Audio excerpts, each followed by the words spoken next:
자, 오프닝 벨 라이브 바로 시작하겠습니다. 하창원 본부장님 그리고 오늘은 염블리 염승환 이사님 모셨습니다. 어서 오세요. 네, 안녕하세요. 네. 안녕하십니까. 일단 전략부터 한번 빨리 들어봐야 될 것 같습니다. 본호님부터. 네, 오늘 뭐 시장 알고 계시겠지만 굉장히 좋지 않습니다. 네, 좀 폭락이 나왔는데 저는 뭐 뷰 유지를 하겠습니다. 네. 기존의 뷰 그대로 유지를 하면 될 것 같고요. 너무 그렇게 위축되실 필요 없을 것 같고 물론 이제 시장의 분위기가 굉장히 안 좋긴 하지만 또 이렇게 해서 지금 뭐 갑자기 대응을 한다? 뭐 저는 의미 없다라고 생각을 합니다. 일단은 좀 쉽지는 않겠지만 뭐 차분히 그 계획 세운 대로 저는 시나리오대로 그냥 매수 관점으로 보시면 될 것 같습니다. 오히려 박앤세일 쇼핑으로 이용을 하자. 그 이야기는 차차 해보겠습니다. 네. 여러 가지 질문들이 있어서.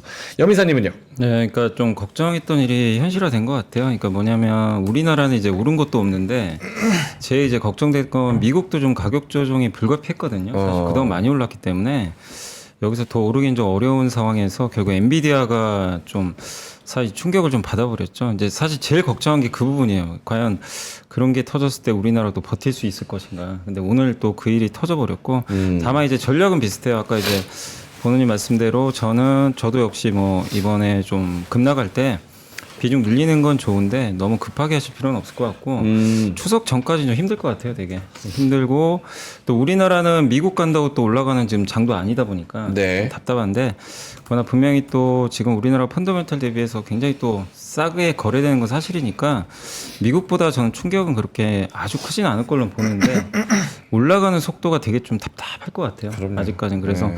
추석 전 또 그 후에 지금 FMC가 좀 남아 있잖아요. 그러니까 그때까지는 어쩔 수 없는 좀 조정장으로 염두에 두시고 좀 천천히 분할로 대응하시면 좋겠고, 다음 뭐 미국도 좀 단기적으로는 어쩔 수 없이 당분간은 조정장 좀 계속 이어질 것 같다. 네. 이렇게 좀 판단을 하고 있습니다. 알겠습니다.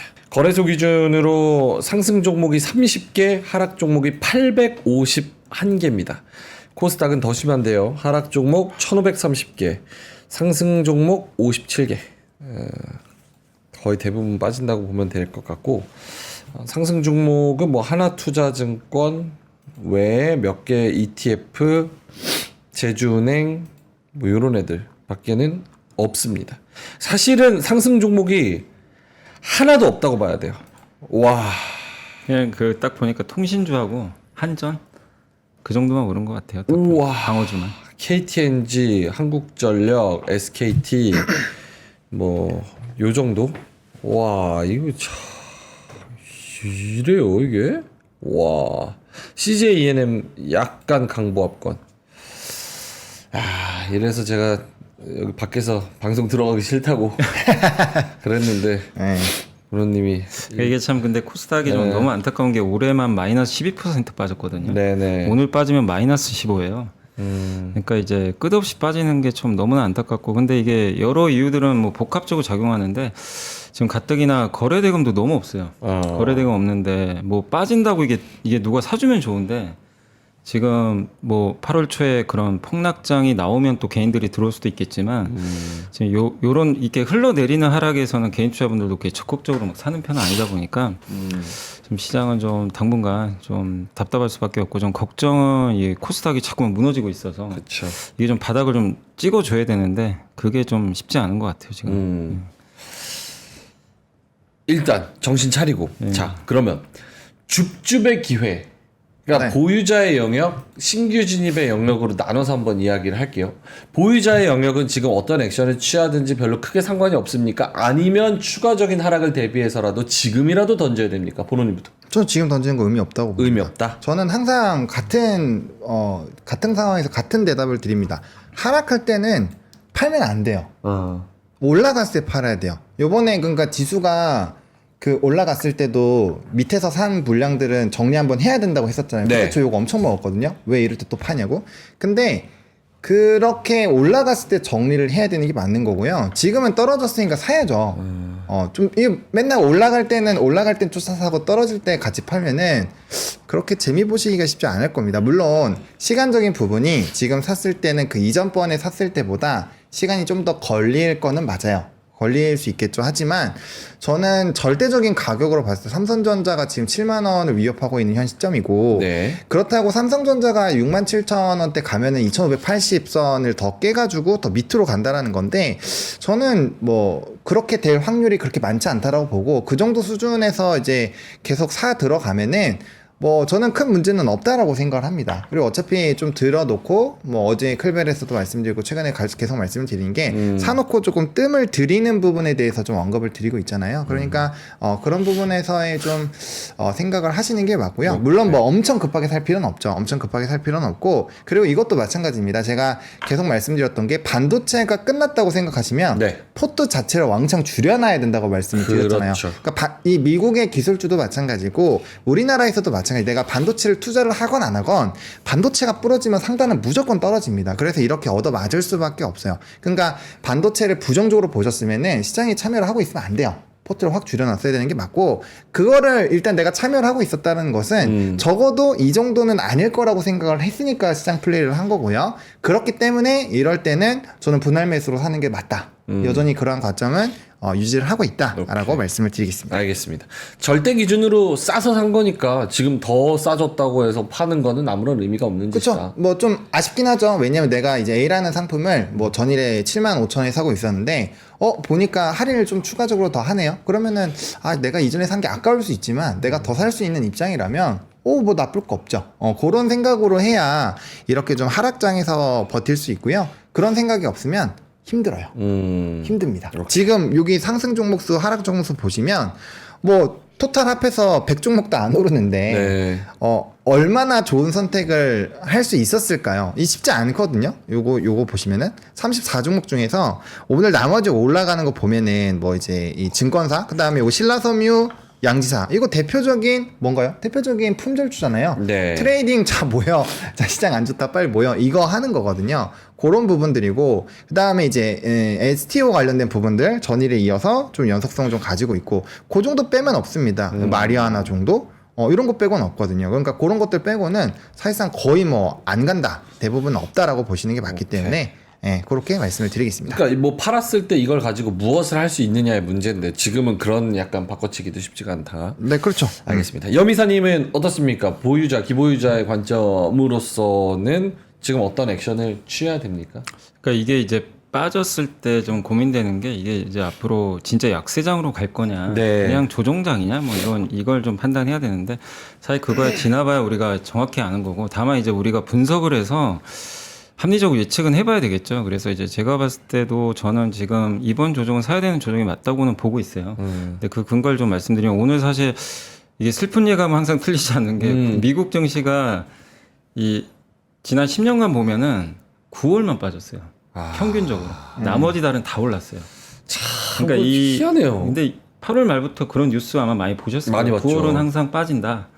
근데 그게 좀 이번에 안 맞았으면 좋겠지만 근데 어쨌든 지금 분위기는 좀 맞는 분위기고 또 올해 8개월 동안 한 번 빠졌어요. 그러니까 8개월 동안 7달이 올랐어요. 미국 증시가.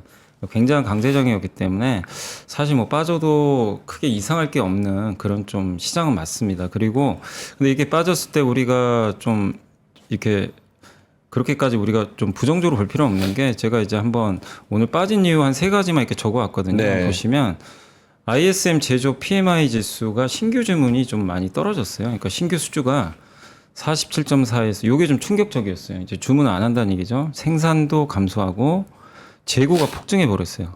이 얘기는 뭐냐면 지금 제조업체들이 지금 뭔가를 지금 기다리고 있는 거예요. 아무것도 안 하고. 근데 옆에 보면 이제 ISM 협회장도 얘기를 하고 각종 이제 설문조사한 데이터가 나와 있는데 보시면 기업들이 좀 투자를 꺼리고 있다. 근데 여러분도 아시겠지만 2달 후에 선거가 있어요. 선거 있기 때문에 기업들 스탠스는 당연히 보수적이에요. 이거 누가 될지 사실 모르잖아요. 그렇죠. 그러니까 당연히 이렇게 안 좋은 결과 나올 수가 있는 상태였고, 근데 보면 컴퓨터나 전자는 또 보니까 지금은 연간 대비 판매량이 괜찮다, 꽤 나쁘진 않다. 이렇게 업종마다 조금 다르긴 한데 이게 침체를 가리키는 정도는 아니에요. 근데 보면 기계 쪽은 신규 주문이 저조하다, 선거 때문으로 보인다. 이 구매 당첨자가 본인이 직접 언급을 한 거예요. 네. 예. 제지도 선거 끝날 때까지 반등 기대하지 않는다. 그럼 무슨 얘기죠? 선거 끝나면 다시 채운다는 얘기예요. 그러니까 이런 걸 보면 11월까지는 조금 지표가 안 좋게 나온다고 해도 제조업 지표가 이거를 뭐 구조적으로 우리가 나쁘게 볼 필요는 없고, 그래서 너무 이 부분도 좀 우려할 필요는 없고요. 그다음에 이제 두 번째는 미국 증시가, 이건 어쩔 수 없어요. 미국 증시는 늘 비쌌어요, 사실은. 근데 고평가인데 그 얘기는 뭐죠? 언제든지 한 번씩 급락 나와도 이상할 게 없다는 얘기죠. 그래서 S&P 500 지수가 PER이 지금 22배인데 10년 평균이 17.9배니까 굉장히 비싼 편은 맞습니다. 과거 대비하면. 그리고 미국 IT가 29배, 우리나라 코스피는 좀 명함을 못 내밀 정도로 좀 싸긴 한데 네. 9배밖에 안 되지만, 사실 어쨌든 이제 미국 증시가 고평가인데, 이 고평가라는 건 주가 빠지면 해결이 되거든요, 사실은. 그렇기 때문에 추세적인 뭐 그런 문제는 아니라는 거죠. 근데 이 고평가가 저평가로 가는 뭔가 좀 구조적인 변화, 뭐 AI가 꺾인다거나, 이제 미국 증시 할인 받아야 된다, 금리를 세게 올린다거나, 근데 그런 건 아직 아니잖아요. 그렇기 때문에 저는 좀 너무 급하게 올랐던 그런 조정으로 보고 있고, 세 번째가 이제 어제 뉴스가 나왔던 게 일본 우에다 총재 이제 금리 인상 지속 언급이 있었죠. 사실 어제 뭐 이렇게 텔레그램 같은 데서는 계속 이제 얘기들이 나왔지만, 뭐 민주당의 뭐 ISA 이 계좌 관련해서 네. 해외 주식 하겠다, 그게 또 나온 시점하고 우리나라 주식시장이 좀 빠진 시점 또 절묘하게 또 일치해가지고 그런 것도 있었고, 또 한 가지가 우에다 총재가 이런 또 답변을 했어요. 지금 금리 인상하겠다. 근데 아마 시장에서는 10월에서 내년 1월 사이로. 근데 사실 이것도 새로울 건 없는 게, 일본은 이제 올릴 일밖에 없어요. 내릴 일은 당연히 없고. 근데 이거를 얼마나 빨리 올리냐, 천천히 올리냐인데, 지난달에 아시겠지만 증시가 폭락하니까 네. 일본 부총재가 얘기했죠. 시장과 소통하면서 하겠다 했기 때문에 이것도 사실 원론적인 얘기거든요. 그러니까 이런 것들이 저는 어쨌든 좀 불확실성을 좀 가중시키면서 복합적으로 작용했다. 뭐 하나가 이게 터져서 증시가 망가진 건 아니고 구조적인 문제는 아니기 때문에 네. 저는 그렇게 봤을 때 이런 걸 본다면 결국 한두 달 정도 조정은 좀 불가피한 것 같아요. 불가피하겠지만 기회가 또 오고 있는 거 아닌가. 그래서 저는 그렇게까지 큰 흐름은 걱정 안 하는데, 다만 단기적으로 미국 증시는 조금 걱정할 수밖에 없는 게, 엔비디아가 저렇게 10% 폭락하면 그쵸. 바로 회복은 쉽지가 않거든요, 사실. 예, 그래서 조금 기간 조정은 좀 불가피하게 우리가 감내는 해야 될 것 같습니다. 결국 저 중에서 아까 염이사님이 보여주신 자료 중에서 ISM 제조업 지수 저 우려가 헤드라인에 제일 먼저 네, 제일 나오는데, 먼저 나왔어요.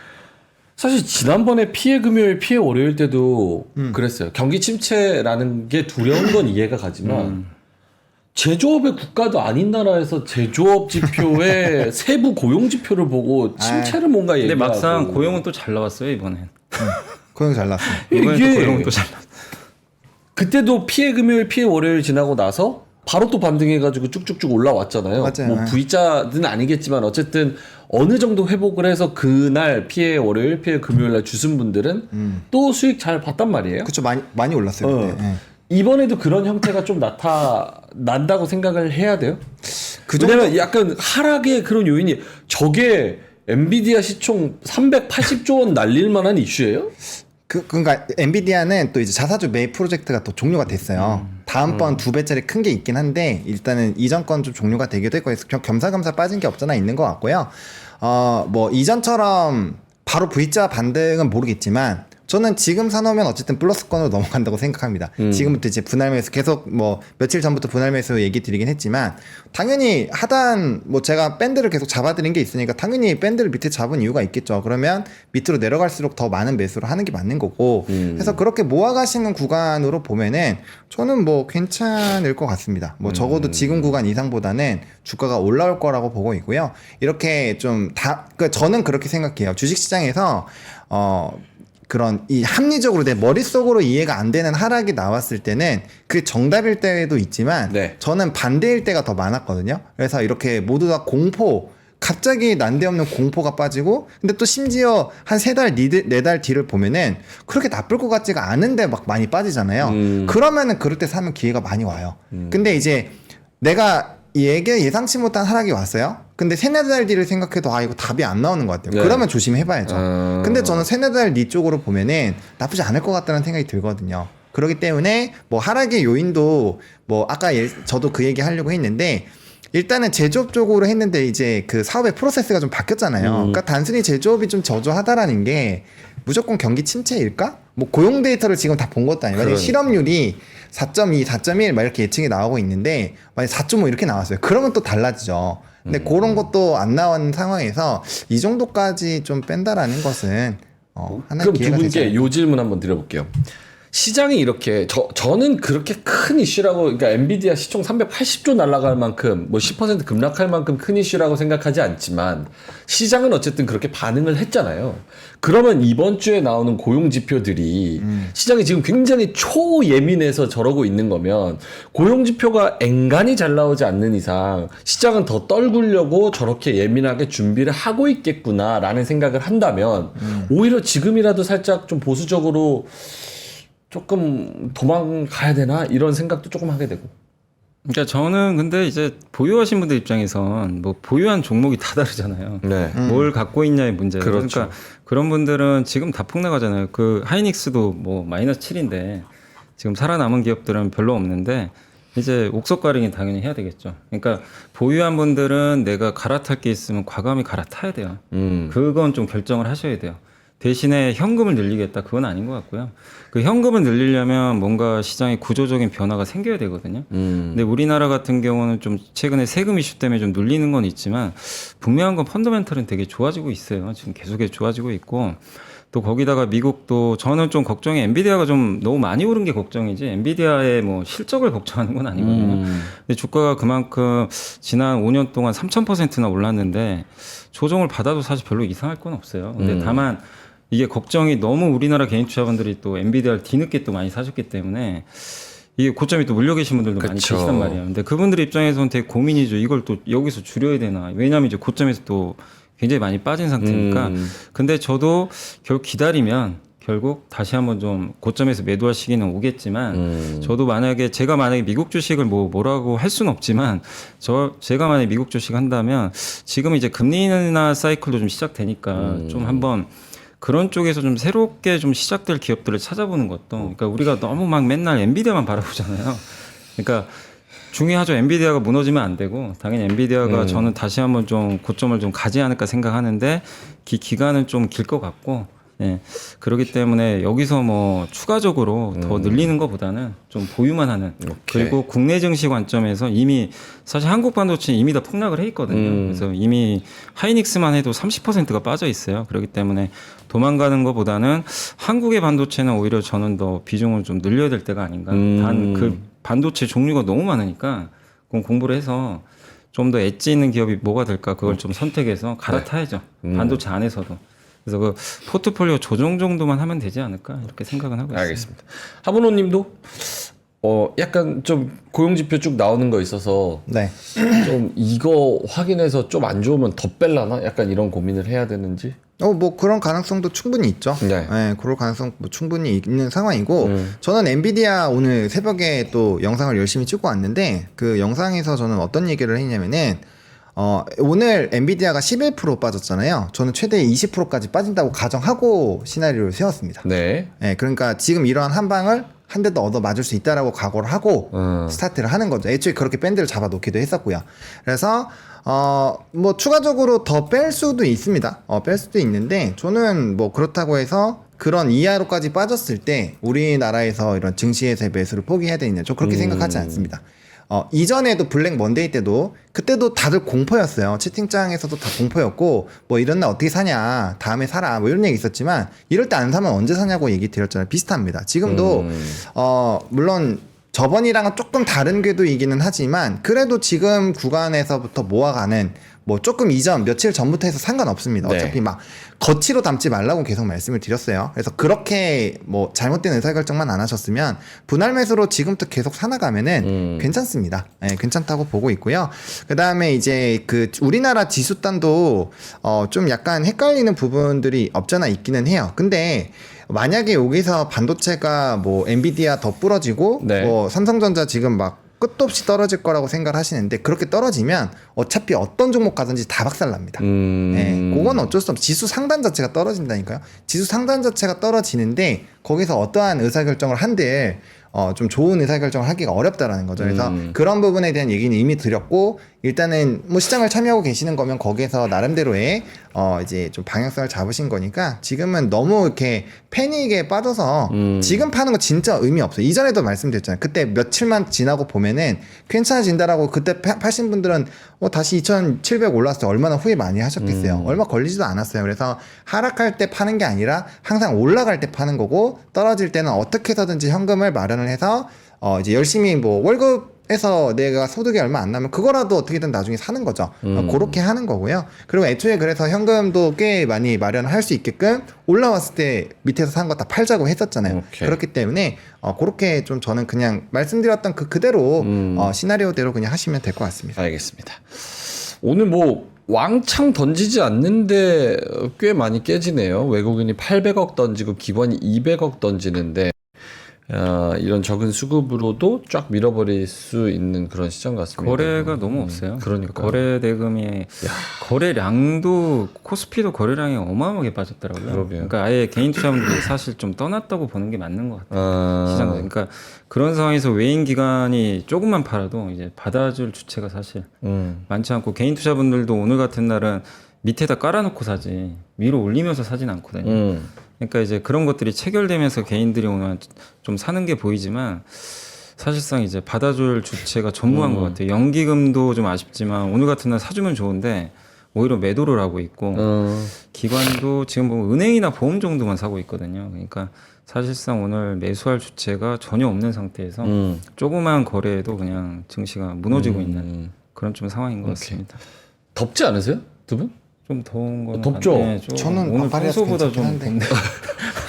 저 에어컨 조금만 틀어주세요. 많이 틀어주세요. 그러게요, 좀. 너무 더워요. 평소. 근데 이거 뭐가 안 되나? 오케이, 알겠습니다. 자, 그러면 일단 오늘 같이 이렇게 떨어지는 장에는 뭐 이거는 방법이 없습니다. 사실 뭐 아까도 얘기했지만 하락 종목이 저렇게 압도적으로 855 종목 하락, 39 종목 상승. 근데 39 종목도 다 그냥 뭐 ETF 이런 것들이에요. 그러니까 거의 99.9%다 떨어진다고 보면 돼요. 개별 종목은 1%든 3%든 5%든 오케이. 자, 그러면 지금 제가 이 질문을 드리는 것도 지금 상황으로서 좀 무의미한 질문일 수도 있지만 그래도 한번 아이디어를 주시면 좋을 것 같아요. 지금 만약에 저는 이제 엊그제 팔았잖아요. 네네. 이걸 생각하고 판 건 아닌데 이렇게 됐습니다. 그래서 저처럼 이제 현금을 어느 정도 이렇게 장전을 해놓은 사람은 오늘 같은 날 조금씩 담고 싶거든요. 네. 그러면 네. 뭘 사야 되냐? 이게 살 사람도 애매해지는 거예요. 그래서 시장이 더 떨어지는 거 아닌가 싶어요. 이게 주도주가 있는데 떨어지는 거면 선택지가 명확한데 이거 이렇게 떨어지면은 제가 현금 갖고 있어도 다음 주도주 고르는 거에 대한 아이디어가 없으니까 손도 안 나가요. 그러면 여기서 떨어진다고 했을 때 뭐를 주셔야 될까에 대한 부분, 연미사님? 저는 일단 이제 결국엔 성장이 계속 나와야 되거든요. 성장 아니면 이제 개별 회사마다의 뭔가가 좀 모멘텀 분명히 있어야 되고 뭔가 이제 변했을 때 수혜를 받을 수 있는 그런 산업들이 저는 선택지가 될 것 같은데 이제 대표적인 게 사실 오늘은 이제 바이오도 급나가잖아요. 근데 저는 어쨌든 하반기는 바이오가 지금 주도주고 지금도 바이오가 여전히 주도하고 있다고 생각을 해요. 그렇기 때문에 만약에 지금 이렇게 좀 공격적으로 투자하신 분들 입장에서 바이오가 제일 1순위가 될 수밖에 없는 것 같아요. 가장 먼저 회복이 또 될 것 같고 그래서 너무 많이 오른 바이오주들이 많기 때문에 그러니까 저는 사실 이렇게 오늘은 이제 미국 증시가 두들겨 맞은 첫날이거든요. 네. 그래서 오늘은 조금 너무 적극적으로 안 사셨으면 좋겠고 조금 지켜만 보시는 게 더 나을 것 같고 조금씩 미국 증시가 하루 이틀 더 빠져서 하락이 나올 때 이제 그때부터 조금씩 비중을 늘려가시는 것도 저는 좀 필요할 것 같고요. 너무 급하게는 안 하시면 좋겠지만 이제 업종으로 보면 역시 바이오 그 중에서도 대형 제약주 위주로 좀 보시면 좀 좋을 것 같고 그 다음은 역시 반도체 같아요. 반도체도 저는 끝났다고 생각을 안 하고 있고 저도 이제 생각을 해봐도 이따가 자료도 갖고 오긴 했거든요. 근데 어쨌든 반도체가 지금 뭐 요즘에 공급 가임 우려다 뭐 엔비디아 때문에 오늘 맞고는 있지만 사실 아직 사이클이 내년에 한 번 더 남았다고 저는 생각을 하거든요. 근데 그렇게 이제 각자의 생각에 따라 좀 달라요. 내년에 어쨌든 괜찮다고 생각하는 업종이 있다면 그쪽으로는 지금 이렇게 급나갈 때 저는 좀 늘려가는 그러니까 오늘 급하게 하실 필요는 없겠지만 이번 조정장을 이용할 필요는 있는 것 같고 또 아까 이따가 한번 좀 말씀드렸지만 폭스바겐이 지금 굉장히 위기에 처해 있잖아요. 뭐 오늘 뉴스가 다 도배가 됐더라고요. 폭스바겐이 구조조정한다. 근데 결국 그거의 수혜는 저희 현대차가 받을 것 같아요. 그러니까 이런 건 되게 큰 변화거든요. 되게. 네. 근데 그런 것들 때문에 주가들이 어쨌든 오늘 지수 때문에 빠진다면 그런 것들을 좀 자기가 미리 좀 세팅을 해놔가지고 단계적으로 잡아가는 거죠. 아니면 나는 너무 지금 하락장이 싫으니까 방어주에서 못 간 거 있으면 찾아보는 거죠. 뭐 예를 들면 요새 그 통신주도 좀 꽤 괜찮고 KTNG는 지금은 좀 어렵지만 은근슬쩍 많이 올랐거든요. 그러니까 배당 많이 주는데 못 오른 게 뭐 있나. 이런 기업들은 저는 그렇게 크게 안 빠질 것 같아요. 그러니까 그런 거는 이제 자기 성향에 맞게 또 그쪽으로 비중을 늘려가셔도 되고. 그러니까 각자 성향이 뭔지에 따라 좀 다르겠지만 제가 말씀드리는 거는 지금보다 이제 앞으로 나아질 그런 업종이나 기업들이 이렇게 좀 빠진다면 우선순위를 정해서 도망갈 필요는 전혀 없다. 네, 다만 오늘 급하게 하진 마셔요. 네, 오늘은 왜냐면 미국이 처음 빠진 날이라 좀 여진이 더 있을 것 같아요. 알겠습니다. 보노님한테도 역시 반도체 혹은 반도체 아까 말씀을 하셨으니까 여미사님은 바이오 그 다음 또 반도체 이렇게 말씀하신 것처럼 반도체 줍고 그 다음엔 또 뭐가 될까요? 네. 지금 쇼핑한다면 뭐 이제 좀 산업을 내가 너무 고르는 게 힘들다 그러면은 항상 이제 많이 떨어졌을 때는 지수 ETF를 항상 고려를 하시는 게 좋습니다. 그것도 좋은 방법이고요. 그 다음에 이제 최근에 BB를 굉장히 많이 강조드렸죠. 2차전지 그리고 바이오 그렇게 생각을 하고 있고요. 저는 그렇게 생각합니다. 어쨌든 지수가 반등이 나오려면은 반도체가 가야 돼요. 반도체가 간다라고 하면은 당연히 반도체 대장주 중에서 삼성전자, 하이닉스를 보는 게 맞고요. 그다음에 이제 바이오 쪽에서는 지금 이제 이벤트가 남아 있는 게 알테오젠. 알테오젠 있으니까 바이오 쪽에서는 알테오젠 뭐 혹은 뭐 CDMO도 나쁘진 않다라고 생각하는데 요번에 바이넥스나 에스팜 같은 종목군들이 좀 빠졌거든요. 그래서 삼바 같은 경우는 이제 100만 원이라는 좀 부담감이 일부 있고 그래서 그런 쪽은 조금 더 눌리면은 뭐 사시는 거 나쁘지 않을 것 같고요. 뭐 사실 한번 에스티팜 같은 경우는 후발주로 좀 좋은 모습이 나오지 않을까 싶었는데 좀 같이 끌려 내려간 억울한 부분이 없잖아 있어서 좀 아쉬운 부분이 있고요. 그 다음에 이제 뭐 그 정도 하면 될 것 같습니다. 2차전지도 이제 뭐 엔솔 같은 경우는 약간의 좀 룸이 좀 남아있긴 한데 막 그렇게 엄청 많이 남아있다라고는 생각하지 않고요. 지금 오히려 이제 전고체 쪽 관련된 부분들 좀 급등락 나올 수 있으니 뭐 그런 쪽들 좀 보시면 될 것 같습니다. 그래서 뭐 저는 최근에 기조랑 비슷해요. 계속 말씀드려 왔었던 그런 산업군들 그냥 뭐 부담 없이 그냥 분할로 보시면 될 것 같고 저는 뭐 오늘 사는 것도 나쁘지 않다라고 봅니다. 물론 네. 오늘 사라고 했다고 오늘 뭐 100% 다 담으시면은 말이 안 되죠. 당연히 나눠서 사는 거고 근데 이제 어차피 나눠 사기로 했으면 균날로 이제 매일매일 조금씩 해주는 게 제일 좋아요. 그래서 그렇게 저는 말씀을 드리겠습니다. 오케이.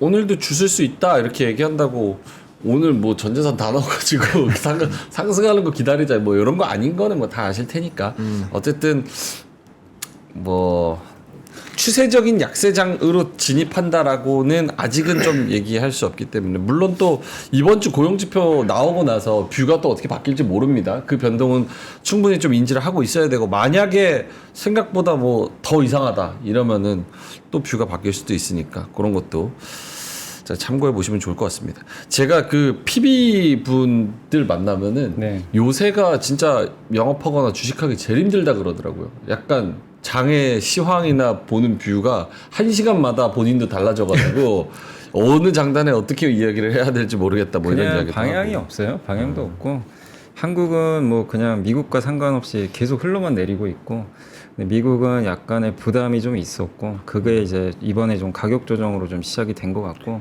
근데 이게 참 어디 또 도망갈 데가 없다 보니까 되게 힘든 것 같고 근데 그나마 좀 방어주들만 좀 포트를 꾸려놓으신 분들이 좀 편한 편이고 뭐 고배당주나 이제 나머지 업종 갖고 계신 분들은 힘들 수밖에 없고 또 오늘은 바이오가 그나마 제일 성적표가 좋았잖아요 지난 몇 달간 근데도 바이오도 오늘 갖고 계신 분들은 당연히 좀 아플 수밖에 없는 그러니까 사실은 오늘은 진짜 우리가 흔히 말하는 그 방어주 말고는 그거 안 갖고 계신 분들은 너무나 힘든 그런 좀 장세가 오늘 좀 계속 이어지는데 관건은 이제 오후에 조금이라도 좀 들어 올릴 수 있냐 이게 좀 관건인데 네. 외국인들이 지금 수급 보면 아직 좀 안 들어오는 거는 같아요. 예, 계속해서 지금 1,100억까지 파니까 이게 외국인 들어오지 않는 이상은 좀 이렇게 반등도 만만치 않은 상황인데 이럴 때 연기금이라도 조금만 도와준다면 좀 뭔가 반응을 할 수 있거든요. 그래서 지금은 외국인보다는 좀 기관 쪽 수급에서 뭔가 좀 변화가 생긴다면 반전이 나올 것 같은데 그러지 않으면 조금 오늘 굉장히 좀 답답하게 움직임은 이어질 것 같습니다. 알겠습니다. 자, 일단 9시 30분 지나가고 있고요. 시장 그렇게 크게 변동 없습니다. 아까랑 비슷해요. 코스피가 2.76% 하락, 코스닥이 3.2% 하락, 코스피가 2,591, 코스닥이 736. 딱히 뭐 없습니다. 하이닉스 7% 빠지고요. 삼성전자 3% 빠지고요. 유한양행도 빠지고 한미반도체 7% 빠져서 10만 1,100원. 10만 원도 지금 간당간당합니다. 현대차도 2.3% 마이너스, 알테 4% 마이너스. 이렇게 이스페타 7% 마이너스. 오르는 건 뭐 이런 거, 그 아이비전웍스 뭐 이런 거, 이엔셀, 하나투자증권, 오성첨단소재, 셀루메드. 아니, 뭐 셀로메드야 이슈가 있는데 그냥 오늘 그것만 보시면 돼요. 신라섬유가 상한가 간 것만 보시면 아 오늘 뭐 이제 품절주로 다 돈이 갔다. 아, 테마 명확하게 있거나 아니면 이슈가 있는 쪽으로 갔다라고 보시면 됩니다. 오늘 STO 쪽이 또 엄청 강하고 그래서 이제 그렇게 돈이 가는 쪽만 가는 거고 또 STO도 전부 다 오르는 거 아니에요. 그 맞아서도 정말 몇 개 종목만 가고 나머지 또 연관되어 있는 종목 안 가는 것들도 꽤 많습니다. 그래서 아, 오늘은 진짜 거의 진짜 뭐 ETF 이런 거 빼면은 뭐 한 진짜 30개 40개 오를까요? 뭐 그 정도 수준이어서 그렇죠. 지금 다 같은 환경이라고 보시면 됩니다. 그렇다고 오늘 이렇게 급락 나올 줄 누가 알았겠어요? 안 사람 아무도 없어요. 그러니까 미리 대비를 하지 않으면 답이 없었던 그런 시장 분위기이기 때문에 뭐 요거에서 뭐 화낼 필요도 없고요. 뭐 우리가 뭐 우리가 그런가요? 뭐 이제 길을 가다 보고 그리고 또 지내다 보면은 태풍도 오고 하는데 그건 뭐 우리가 올 줄 알았겠어요? 어쩔 수 없는 거죠. 그 안에서 나름대로 의사결정을 잘 해서 헤쳐 나가야 되는 방향으로 생각해야 되는 거지. 예, 뭐 화내거나 뭐 이런 거 해서 뭐 달라질 거 하나도 없다. 예, 그렇게 말씀을 드리고 싶습니다. 멘탈 관리가 진짜 중요해요. 아니 화 나죠. 화 내도 돼요. 저희한테 내지 마세요. 아니, 농담입니다. 다 같이 화내고 약간 지금은 이제 화남을 넘어서 이게 지금 몇 개월 되다 보니까 이제 그냥 반포기. 그러니까 진짜 의지가 있는 분들은 또 딴 데로 넘어가신 분들이 많고 아직도 남아 계신 분들은 아유 그래 해라 해 마음대로 해라. 약간 그런 개념 아닌가 싶습니다. 자, 두 분의 자료 저 뭐야 뒤에 코 좀 풀고 올게요. 자꾸 훌쩍대니까. 그럼 자료 누구 제가 먼저 하시겠어요? 먼저 여민사님 먼저. 그래서 먼저 할 건 이제 그 폭스바겐이 어쨌든 이제 지금 오늘 기사가 좀 많이 나왔는데 한번 그 의미 한번 좀 살펴볼게요. 그래서 그 2인자이죠. 이제 토요타가 글로벌 1위고요. 상반기에 516만 대를 판매를 했고 폭스바겐이 2등입니다. 그리고 현대차 그룹이 그 밑에 있고 아래쪽에 보시면 이제 BYD가 글로벌 7위까지 이제 급격하게 좀 올라온 상황인데 이게 이제 그 폭스바겐의 CEO도 언급을 했습니다. 자동차 산업 매우 어렵다, 심각한 상황이다. 예, 그래서 구조조정. 그래서 나왔던 뉴스는 뭐냐면 이제 독일 내 공장 한 곳을 폐쇄할 방침인 것 같아요. 부품 공장 1개 이상. 보통 이제 이런 보도가 나오면 그대로 시행하는 경우가 굉장히 많기 때문에 굉장히 좀 충격적인 뉴스죠. 뭐 자동차의 본고장은 사실 독일이잖아요. 독일의 세계 최대 자동차 회사가 본사의 공장을 없애버린다. 이건 정말 충격적인 뉴스가 아닐 수가 없는 거죠. 그래서 지금 노조 아마 파업하고 있는 것 같더라고요. 그래서 근데 이게 원인이 있어요. 그냥 이렇게 된 게 아니라 첫 번째가 유럽은 아시겠지만 제조업이 많이 망가져 있어요. 그래서 좀 생산성이 급격히 떨어지는데 여기에 누가 침투해 버렸죠? 중국이란 생산성 무기들이 들어가 버렸죠. 급격하게 침투했고 사실 독일과 중국은 좀 관계가 좋은 걸로 많이 알려져 있잖아요. 그래서 사실은 이제 중국이 어쨌든 이제 독일 시장에 또 진출도 했고 유럽에서 좀 약진하고 있는데 이게 가성비에서 비교가 안 됩니다. 상대가 안 되고 그다음에 폭스바겐도 전기차 대응이 쉽지 않았던 것 같아요. 그래서 근데 그 상황에서 전기차 투자는 해놨죠. 팔리진 않죠. 그 부분도 중국이 가져가죠. 이러다 보니까 이중국에 빠졌고 유럽이 오죽하면은 중국에 관세 부과한다 그랬어요. 예. 사실 원래 전통적으로 유럽과 중국은 관계가 미국과는 다르게 상당히 좋은 편이었는데 그럼에도 불구하고 미국처럼 이제 관세 부과하겠다 하는 거는 자국의 이제 업체들이 이대로 가면 좀 망하겠다 이렇게 생각한 거죠. 근데 그 시발탄이 지금 나와버린 거예요. 어떻게 보면. 그래서 대표 회사가 이렇게 지금 굉장히 좀 폭탄 선언을 해버렸고 좀 놀라운 거는 상반기 자동차 수출 1위가 중국이었어요. 전 세계 1등이. 이제 어쨌든 이제 중국이 세계 자동차 시장을 좀 장악하고 있다. 이렇게 보시면 되겠고 실제 이게 숫자로도 보시면 폭스바겐의 지금 숫자가 너무 안 좋은데 근데 이제 여기서 우리가 좀 생각해야 될 건 뭐냐면 폭스바겐은 중국 비중이 너무 높습니다. 35%나 돼요. 중국 판매량이 급감하는데 현대차가 이게 불행 중 다행이라고 생각해야 될지 모르지만 사드 보복 때문에 그때 힘을 다 빼버렸거든요. 중국에서 안 팔렸잖아요. 진짜 인생 새옹지마예요. 네. 근데 그때 그래서 뭐 현대차 주가도 뭐 너무 안 좋았고 그렇죠. 뭐 별의별 그러니까 얘기들 많았잖아요. 현대차 경쟁력 떨어진다. 뭐 2000 그때 17년 18년도에 근데 뭐 자이든 타이든 간에 현대차가 중국을 포기는 안 했지만 비중이 지금 6%밖에 안 돼요. 급격히 떨어졌고 사실상 중국 점유율이 1%니까 이게 중국은 그냥 없는 시장으로 치부할 수밖에 없는 상황인데 네. 이게 오히려 전화위복이 돼버렸죠 사실 현대차 입장에서 전혀 영향이 없고요. 그 다음에 지금 유럽은 이대로 끝날 문제가 아니라 피아트, 푸조, 스텔란티스 다 유명한 회사들이죠. 네. 여기도 상반기 순이익이 반토막 나버렸어요. 심각할 정도입니다. 그러니까 현대차는 지금 어마어마하게 돈을 잘 벌고 있는 편이죠. 그래서 이런 걸 본다면 뭐 남의 불행이 우리의 뭐 행복이다 이걸 얘기하는 게 아니라 이런 구조조정은 언제든지 있었는데 그럴 때 정말 엄청난 변화가 한 번씩 생겨요. 이게 한 번씩 바뀔 때마다. 그래서 현대차한테는 저는 제가 저 기사를 보면서 느낀 게 현대차한테 상당 기회가 오고 있다. 이렇게 보고 있고 왜냐하면 지난번에 이 데이터 한번 보여드렸을 거예요. 네. 미국 자동차 점유율 현대차 올라가죠. 다른 회사 다 떨어지고 있어요. 그렇네요. 테슬라하고만 올라가고 있고 자동차 수출 이걸 현대차가 잘해서 한 거예요. 이거는 다른 게 아니라 현대차가 직접 잘한 거고 그리고 현대차 이게 비중인데 미국 22, 유럽 16, 인도 12, 한국 18%. 되게 다변화가 잘 돼 있어요. 근데 이 시장들의 특징이 유럽 빼고는 중국이 들어가기가 쉽지가 않은 시장들이에요.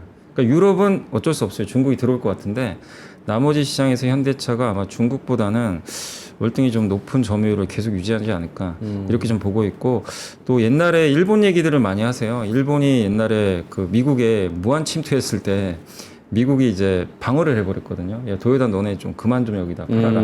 그래서 규제를 했는데 근데 중국과 일본은 좀 다른 나라인 게 어쨌든 그 정치 시스템이 다르잖아요. 한쪽은 공산주의고 한쪽은 민주주의이기 때문에 다른 나라들이 이제 받아들이는 게 좀 다르거든요. 그렇기 때문에 지정학적 리스크가 있어서 중국이 옛날에 일본의 도요타를 대체할 만큼 그렇게 미국이 규제한다고 성장하기 쉽지 않을 것 같아요. 미국에 들어갈 수 있을까요? 일본처럼. 뭐냐면 도요타는 그래서 미국에 공장 지어버렸어요. 네. 수출 못하니까.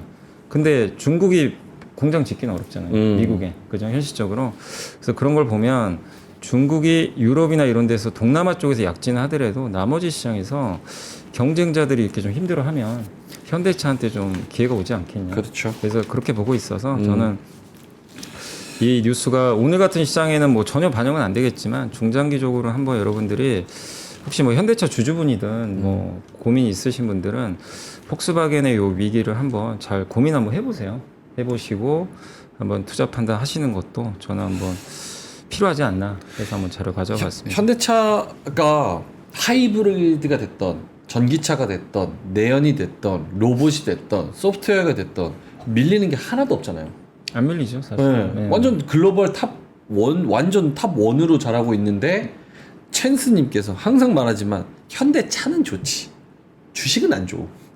이게 약간 진짜 딜레마야. 알아 나도 좋은 거 나도 내용은 다 안다고. 근데 주가가 근데 이제 예전보다는 좀 달라지는 게 이번에 인베스터 데이도 보셨겠지만 네. 주주환원도 많이 올려줬고 자사주 소각도 하니까 현대차 우선주마에도 배당 수익률이 7% 나오잖아요. 그러니까 그런 걸 본다면 분명히 바뀌고 있는 건 맞거든요. 네, 그렇기 때문에 근데 인도에 IPO 하면 여기 코스피에 있는 현대차도 좋아요? 이제 그게 좀 희석된다는 얘기도 일부 있잖아요. 근데 그 한 돈으로 주주환원할 가능성이 높기 때문에 이번에 이제 질문이 나왔어요. IPO 하면 그 돈 주주환원 이번에 하는 거에 포함이 되냐. 네. 주주환원율을 35%까지 올려주기로 했거든요. 거기에 포함이 안 된대요. 따로 주겠대요. 따로. 그 얘기는 뭐죠? 보너스 준다는 얘기죠.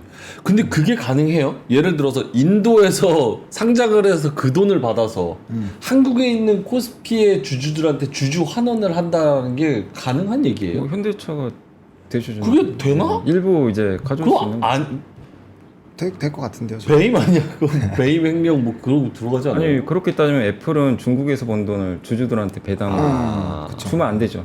그런가? 주면 안 되잖아요. 어... 애플 어차피 배당 그렇게 많이 주는데. 뭐 되니까 한다고 하겠죠? 애플이 미국에서 번 돈만 주는 건 아니잖아요. 갑자기 아니 생각해보니까 나보다 그 사람들이 더 고민 많이 했을 거 아니야. 아, 몇천 명, 몇만 명이 모여있는데. 그렇죠. 알겠습니다. 그래서 현대차 내용도 그렇고 이제 뭐 밸류업이나 정부의 정책 방향성이나 현대차의 그런 의지나 이런 것들이 이전보다 훨씬 나아지고 있기 때문에 좀 주가 측면에서도 기대를 좀 해보자. 그러니까 저런 글로벌 2등 회사가 저기 휘청일 정도예요. 그러니까 중국이 너무 무섭다는 얘기예요, 사실. 그걸 이제 말씀드리고 싶은 거고. 근데 그 중국의 공격에 제가 봤을 때 현대차는 어쨌든 이게 구조를 보면 이게 되게 좀 잘 버텨줄 것 같아요. 그렇기 때문에 저는 좀 살아남을 기업 중에 하나가 아닌가. 유럽 기업들이 좀 되게 좀 어려워진 거 아닌가. 네, 그렇게 좀 생각을 하고 있습니다. 그렇죠. 유럽, 일본은 좀 모르겠는데 유럽 애들이 은근히 저 변화에 엄청 느리고 네, 쉽지 않죠. 저런 뭐 전기차 이런 거 요즘 세상이 얼마나 빠르게 변하는데 AI에 전기차. 근데 유럽 애들 보면 진짜 한나절이고 일하는 놈 하나도 없어요. 그잖아요. 그리스 보니까 다 관광 수입이고 다 이렇게 그쵸. 늘어져 있고 사실상 우리나라가 훨씬 나은데. 복지를 너무 많이 해서 그래요. 네. 그러니까 이제 유럽은 아마 지금 중국 규제를 안 하면 중국 BYD부터 해서 아마 공장을 많이 질 것 같아요. 유럽에다가. 그러면 이제 유럽 제조업은 더 힘들어지는 거죠, 사실. 그래서 이제 그걸 관세로 방어하는데 관세는 수입에 해당하는 거지 현지 생산하면 의미가 없거든요. 그러니까 그거를 안 막으면 유럽 회사들은 되게 좀 힘들어질 수밖에 없는 알겠습니다. 그런 상황인 것 같아요. 채팅창에 니니님 들어오셨는데 진짜 니니님인지 모르겠네요. 예. 그 슈카 코믹스 그 니니님, 예. 인버스트 국장이다 이렇게 말씀하신 니니님인가? 알겠습니다. 보노님한테 네. 자료 한번 볼까요? 근데 오늘 열심히 신문을 읽으면서 왔는데 보여드릴 기사가 딱 하나밖에 없어요. 뭐예요? 여기 HD 현대 일렉트릭 1,200억 베팅. 아 차세대 핵심 시장 배전기기 네. HD 현대 일렉 1200억 배팅 내용은 뭡니까 그게? 아 이거 그러니까 이제 돈 투자해갖고 배전 시장을 좀 더 확장을 시키는데 돈을 쓰겠다라는 내용인데 결국엔 전력에 대한 좋은 얘기잖아요. 근데 뜯어 보면은 반도체에 대한 좋은 얘기도 있어요. 근데 어차피 오늘 보여드려봐야 새알도 안 먹힐 거 아니에요. 그쵸. 예, 너 이거 뭐야? 막 이렇게 하실 것 같아서 그거 빼고 보니까 진짜 별로 없어요. 제가 이제 신문을 정말 오랜 기간 읽고 매경만 벌써 12년째 읽고 있고 환경도 이렇게 하다 맞다 하고 있는데 이렇게 여러 개의 신문사를 보고 있는데 이 정도로 꼽을 뉴스가 없다? 아 쉽지 않습니다. 그래서 아 이거 보시면 다 이렇게 제가 막 다 보고 막 이렇게 지금 막 다 잘라오고 막 했거든요. 근데 딱히 이렇게 할 게 없다라는 거는 그만큼 지금 시장에서도 고민이다. 방향성을 뭔가 특별한 거 찾기가 힘들다. 원래 뭔가 이유가 있으면요 뉴스에 도배가 됩니다. 뭐 때문에 빠졌어요? 그냥 애매하거든요. 별로 없어요. 그 ISM 제조도 있긴 있거든요. 근데 되게 조그맣게 나와 있어요. 그러니까 그게 애매한 거예요. 애매한 겁니다. 그래서 지금은 그 생각을 하시는 게 맞을 것 같아요. 오늘 같은 거에서 멘탈 관리가 되게 전 중요하다고 생각하거든요. 하락할 때 얼마나 내가 기존에 그 생각하고 있었던 그 투자 심리와 투자의 그런 인사이트를 유지를 하는지. 근데 오늘 만약에 너무 보시면서 버티기 힘들면 그냥 클벨 소리만 오프닝 벨 클벨 뭐 3% 이렇게 소리만 들으시고 그냥 일을 하세요. 주식창 굳이 안 보셔도 돼요. 어차피 우리가 본다고 해서 올라갑니까? 안 올라가요. 안 올라가요. 우리가 단타 치는 거 아니면 볼 필요 없거든요. 그래서 그냥 중간중간 시장만 보시면 되고 항상 이제 여유를 가지실 필요가 있거든요. 그래서 좀 그런 거에서의 흐름만 좀 잡아보시면은 좀 괜찮지 않을까라고 생각하고 있습니다. 짱구미소님께서 시장에 있어도 할 게 없다 점점점점점점 이렇게 말씀하셨는데 진짜 지금 오늘 뭘 합니까? 이거 뭐 몇 개 주었으면 답답하죠. 그 채팅창에서 시간이 오늘은 좀 없네. 채팅창에서 엔화 관련해서 아까 그 발언 얘기해 주셨잖아요. 네. 이게 뭐 조금 몇 달 지나면은 그 차례적으로 이제 금리 인상에 대한 이야기. 근데 사실 그 얘기가 주로 하락에 큰 역할을 했다라고 말하는데 달러엔 환율은 지금 140 뭐 5엔 정도? 뭐 요 정도라서 146에서 145 정도로 내려온 거라 이게 크게 뭐 영향이 없는 것 같고 우리 원달러 환율도 1340원 뭐 요 정도? 이게 크게 주요합니까? 아까 그 얘기가? 그러니까 이제 그게 하나의 또 이유가 된 거죠. 어쨌든 엔화가 최근에 좀 약했다가 다시 이제 어제부터 또 그 하필 또 이제 그 일본 중앙은행장이 그런 이제 답변을 하다 보니까 그때 또 엔화가 위로 올라가 버린 거예요. 네. 엔화 가치가. 그러니까 이제 엔캐리에 대한 약간의 또 우리 추억이 있잖아요. 어떻게 보면 좀 아픈 추억인데 이걸 또 자극을 시켰던 것 같아요. 그러니까 안 좋은 시장 이게 정말 우리나라가 정말 이게 그 수급이 탄탄하면 뭐 그런 뉴스 나와도 그냥 소화하면서 올려버리겠죠. 근데 이제 지금은 조그만 악재도 소화할 만큼의 체력이 없는 상태다 보니까 그게 또 빌미가 된 것 같고 어쨌든 또 미국에서도 나오는 얘기들 들어보면 오늘 빠진 거 중에 또 일부는 또 미국 기술주 엔캐리 청산으로 또 판 거 아니냐 이런 얘기도 일부 있어요. 그걸 배제할 수는 없어요. 근데 지난번처럼 그게 주는 아니겠죠. 근데 어쨌든 지금은 이제 그런 이유들이 아까 ASM 제조업 지표니 뭐니 해서 다 복합적으로 작용하는데 사실 뭐 정확히 말씀드리면 그렇게까지 빠져야 될 이유는 사실 없어요. 정확하게 따지면. 없지만 아까 몇 개 설명드린 대로 그런 게 좀 중첩이 됐다. 네. 그리고 저는 제일 큰 게 아마 선거 앞두고 있기 때문에 조금 이제 불확실성이 싫어하다 보니까 이번 선거는 또 누가 될지 또 사실 너무 또 명확하지도 않잖아요. 그렇죠. 그리고 어쨌든 이제 9월 10일 날 TV 토론 한 번 더 봐야 되니까 이제 뭔가 좀 윤곽이 명확해지면 시장은 이제 거기에 아마 베팅을 하려고 하겠죠. 네. 근데 지금은 또 그런 게 아니다 보니까 좀 혼란스러워하는 거 아닌가. 네, 그래서 좀 거기다가 또 미국 금리가 오늘도 국제유가 급락을 했어요. 유가가 이제 신저가까지 떨어졌는데 네. 이게 경기 침체 신호로 보는 해석도 있더라고요. 경기가 안 좋으니까 그러니까 더더욱 채권 쪽으로 자금이 옮겨가는 것 같아요. 기술주 좀 팔고 차라리 좀 채권으로 좀 대피해 있자. 이런 좀 수급적인 심리도 일단 작용하지 않았나. 그러니까 엔캐리 트레이드는 일부 좀 얹었다. 그게 주는 아니다. 이렇게 보고는 있습니다. 오케이, 알겠습니다. 광고하라고 하시는데 뭐 광고 오늘 뭐 한다고 뭐 CR이나 먹히겠습니까 이게? 광고 해야죠. 그래도. 해야 돼요? 그래요? 해야 돼요? 광고? 해야 돼?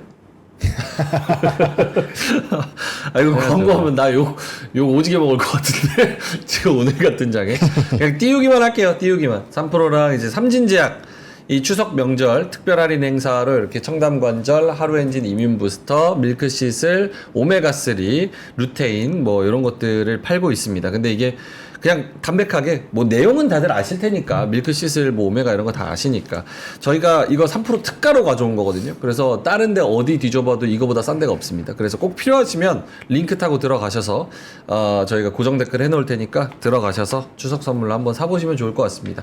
최소 33%에서 최대 76%까지 보시면은 굉장히 좋습니다. 네 그렇습니다. 요 정도 담백하죠? 끝. 자 보노님 아까 하시려던 말씀 네. 있었는데. 근데 그 국제 유가 있잖아요. 유가가 떨어지는 게 뭐 단기적으로는 또 안 좋게 볼 수 있는데 또 장기적으로는 제조업 단가 또 떨구는 거에서 또 긍정적으로 보는 분석도 있어요.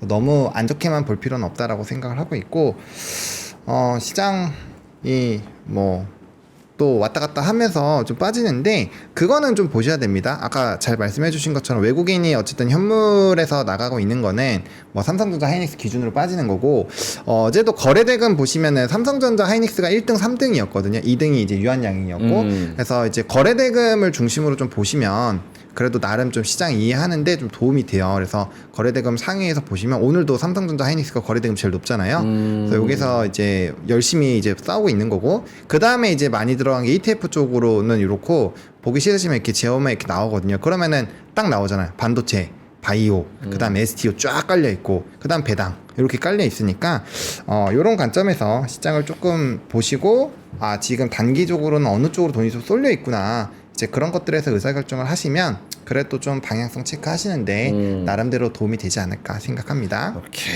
알겠습니다. 9시 49분 지나가고 있고요.